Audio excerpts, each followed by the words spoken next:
আসন্ন বিধানসভা ভোটে আমাদের মনোনীত প্রার্থীকে বিপুল ভোটে জয়ী করুন। দেখেছিস মুসলিমগুলো কি বার বেড়েছে দেখেছিস? একটা ব্যবস্থা করতে হবে। চল ভাই দাদার কাছে যাই।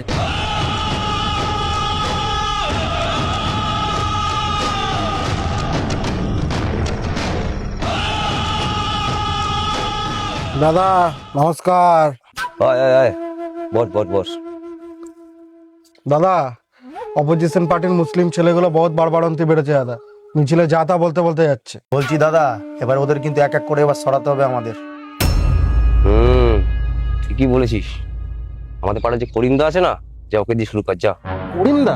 আমাদের পাড়ার করিমদা? না না, করিমদাকে কিছু করা যাবে না। আগের বছর মনে নেই আমার দোকানে যখন আগুন লাগলো, সবাই বসে বসে ফটো তুলছে, করিমদা এসে তো আগে আগুন নেভালো। করিমদাকে কিছু করা যাবে না। আর এক কাজ কর, সিরাজ আছে না, সিরাজের গেমটা বাজিয়ে দে যা। কে? সিরাজ দা? সিরাজ দাকে কিছু করা যাবে না দাদা। গত বছর আমার মেয়ে যখন হসপিটালে ভর্তি ছিল, এই সিরাজ দাই তো একমাত্র রক্ত দিয়ে আমার মেয়েকে বাঁচিয়েছে। তাহলে ইমরান আছে না, ইমরান আমাদের পাড়া, ইমরানকে টার্গেট কর যা। না না দাদা, ইমরানকে কিছু করা যাবে না। দুর্গাপুজোর সময় যখন প্যান্ডেলে আগুন লেগে গেছিল, ওই তো নিজের জীবন ঝুঁকি রেখে ঠাকুর প্রতিমা সবকিছু বের করেছে, ওকে কিছু করা যাবে না দাদা। বাবু বলছি কি, এই ছোট মুখে একটা বড় কথা বলবো? বল। বলছি আর হিন্দু মুসলিম নিয়ে আর কত দাদা, এই 2026-এ দাঁড়িয়ে আমরা এখনো কি ধর্ম নিয়ে বিচার করব? তোরা কি পাগল হয়ে গেছিস? ধর্মের আগে মানবতা। সনাতন ধর্ম মানুষকে ভাগ করতে শেখায় না, একসাথে চলতে শেখায়। তোরা নিজেরাই বলছিস ওরা তোদের জীবনে কত উপকার করেছে, এরপরেও তোদের মাথায় এরকম নোংরা চিন্তা।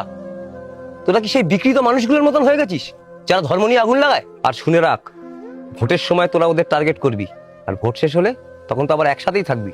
যারা মানুষকে ধর্ম দিয়ে ভাগ করে তাদের এই দলে কোনো জায়গা নেই। যা বেরিয়ে যা, আজ থেকে তোরা বহিষ্কৃত।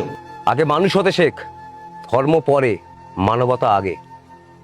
দাদা, আপনি আমাদের আজকে একটা বড় শিক্ষা দিলেন। আপনি আছেন বলেই আমাদের এই সমাজ সুষ্ঠুভাবে চলছে। সাম্প্রদায়িক সম্প্রীতি বজায় রাখার উদ্দেশ্যে একটা ছোট্ট প্রয়াস আমাদের। যদি কোনো ভুল হয়ে যায় ক্ষমা করবেন, আর ভালো লাগলে লাইক অবশ্যই করবে। আর ভিডিওটা শেয়ার করতে একদম ভুলবেন না। আমাদের ফলো করুন।